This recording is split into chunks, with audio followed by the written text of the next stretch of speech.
Hi hello friends, welcome back to at lucky Preethi. இன்றைக்கி Sunday நம்ம வீட்டில் என்ன ஸ்பெஷல்னு பார்த்துடலாமா?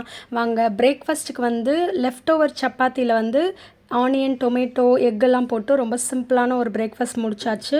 அதுக்கப்புறம் லஞ்சுக்கு வந்து பிரியாணி, சிக்கன் பிரியாணி பண்ணலான்னு பிளான் பண்ணி 2 டம்ளர் அரிசி எடுத்து நல்லா ஊற வச்சாச்சு. நல்லா வாஷ் பண்ணி ஊற வச்சுக்கணும். ஏன்னா ஊற வச்சுட்டு வாஷ் பண்ணோன்னா அரிசி உடஞ்சிரும்.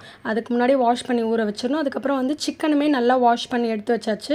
என்னடா கொஞ்சமாக இருக்குன்னு யோசிக்காதீங்க. பாதி வந்து பிரியாணிக்கு எடுத்து வச்சுட்டேன். இது வந்து தொக்கு பண்ணுறதுக்காக டிஃப்ரெண்ட்டான ஒரு மெத்தடில் வந்து இது சிக்கன் பண்ணியிருக்கேன். கண்டிப்பாக நீங்கள் ட்ரை பண்ணி பார்க்கலாம். ரொம்பவே சாஃப்ட் அண்ட் டேஸ்டியாக ரொம்ப சூப்பராக இருந்தது. குழந்தைங்களுக்குலாம் வந்து ஸ்கூலுக்கு கூட கொடுத்து அனுப்பலாம், அவ்வளோ சாஃப்டாக இருந்தது.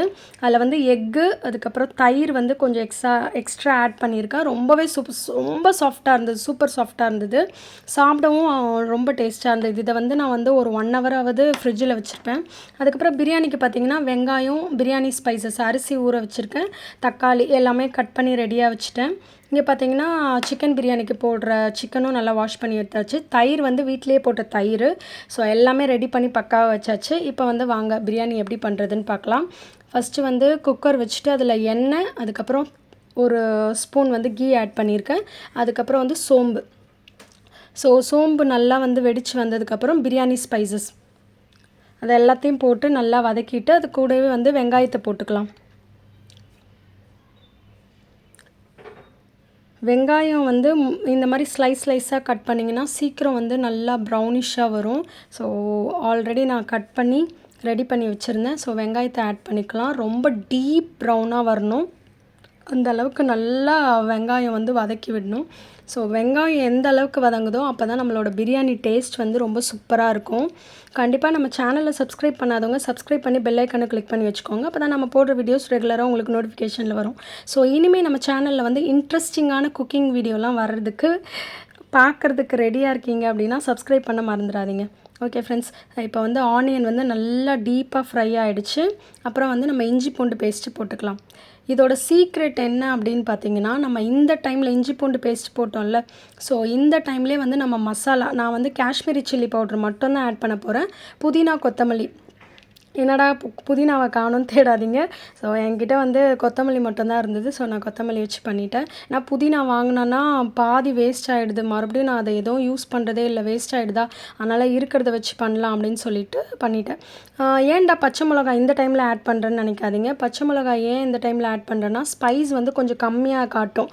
நம்ம முன்னாடியே போட்டோன்னா நல்லா அது வந்து நல்லா வெந்து ஒரு மாதிரி காரம் வந்து அதிகமாக கொடுத்துரும்.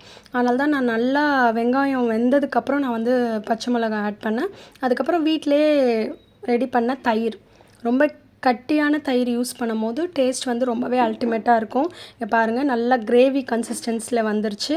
ரொம்பவே சூப்பராக இருந்தது பிரியாணி. நிஜமாகவே இதே மெத்தடில் ட்ரை பண்ணி பாருங்கள். அதுக்கப்புறம் குட்டி குட்டி சைஸில் இருக்க தக்காளி வந்து ஒரு மீடியம் கூட சொல்ல முடியாது, ரொம்ப ஸ்மால் சைஸ் டொமேட்டோ வந்து நல்லா கட் பண்ணி அதையுமே ஸ்லைஸாக ஆட் பண்ணிவிட்டேன்.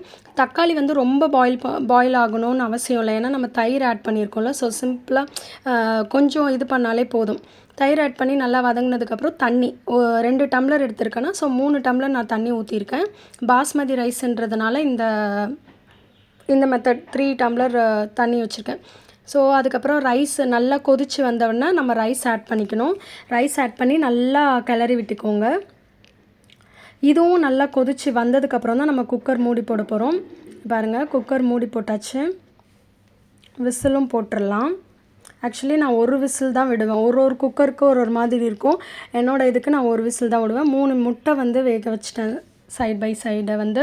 இங்கே வந்து பார்த்திங்கன்னா என்னடா இவ்வளோ ஊற்றிருக்கேன் அப்படின்னு நினைக்காதீங்க. சிக்கன் 65 பண்ணலான்னு நினச்சேன், பட் அது சொதப்பல்னால நான் வந்து அதை அப்படியே வந்து ஒரு கிரேவி மாதிரி பண்ணிட்டேன். ஆனால் அந்த கிரேவியுமே வந்து ரொம்ப அல்டிமேட்டாக இருந்ததுங்க. நிஜமாக இதே மெத்தடில் ட்ரை பண்ணி பாருங்கள். ரொம்பவே சூப்பராக இருந்தது டேஸ்ட்டு.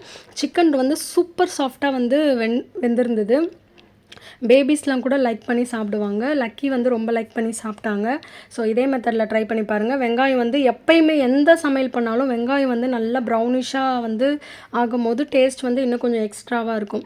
ஸோ வந்து டொமேட்டோ வந்து பிரியாணிக்கு பண்ண மீந்த ஒரு டொமேட்டோ இருந்தது, அதையே சும்மா இதில் போட்டு விட்டேன். ஆக்சுவலி இது வெறும் ஆனியன் வச்சு பண்ணுறது தான்.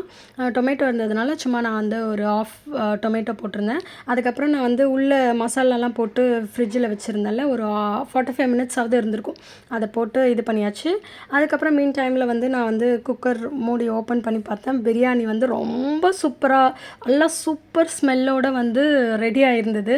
அதை ஓப்பன் பண்ணும் போதே அவ்வளோ ஸ்மெல்லு. நிஜமாகவே வந்து நம்ம சேனலில் வந்து ரொம்ப சூப்பராக இருக்க ரெசிபி மட்டும்தான் நான் ஷேர் பண்ணுவேன். நல்லா வரலன்னா நான் ஷேர் பண்ணவே மாட்டேன். சொதப்பல் வீடியோலாம் நான் ஷேர் பண்ணது கிடையாது. நல்லா வந்தால் மட்டும்தான் ஷேர் பண்ணுவேன். இதை கண்டிப்பாக நீங்கள் ட்ரை பண்ணி பார்க்கலாம். இதே மெத்தடில் ட்ரை பண்ணி பார்த்துட்டு எப்படி இருக்குன்னு மறக்காமல் கமெண்ட் பாக்ஸில் கமெண்ட் பண்ணிவிடுங்க. ஸோ ரொம்ப சூப்பராக இருந்தது. எதுவுமே அடி பிடிக்கல, எதுவுமே ஆகலை. நாங்கள் எல்லாருமே ரொம்ப சூப்பராக என்ஜாய் பண்ணி சாப்பிட்டோம். இங்கே பாருங்கள், இது வந்து டிஃப்ரெண்ட்டான மெத்தடில் பண்ணியிருக்கேன். அதில் வந்து தயிர், இது பார்த்திங்கன்னா தயிர், முட்டை, ஒரு முட்டை ஃபுல்லாகவே ஆட் பண்ணியிருக்கேன். மசாலா காஷ்மீரி சில்லி பவுடர், அதுக்கப்புறம் வந்து சிக்கன் 65 மசாலா. இங்கே பாருங்கள், லாஸ்ட்டாக வந்து ஹஸ்பண்ட் பண்ண கத்திரிக்காய் வச்சு சூப்பராக சாப்பிட்டாச்சு. எல்லாம் க்ளீன் பண்ணி முடிச்சாச்சு. பாய் ஃப்ரெண்ட்ஸ், நெக்ஸ்ட் வீடியோவில் பார்க்கலாம்.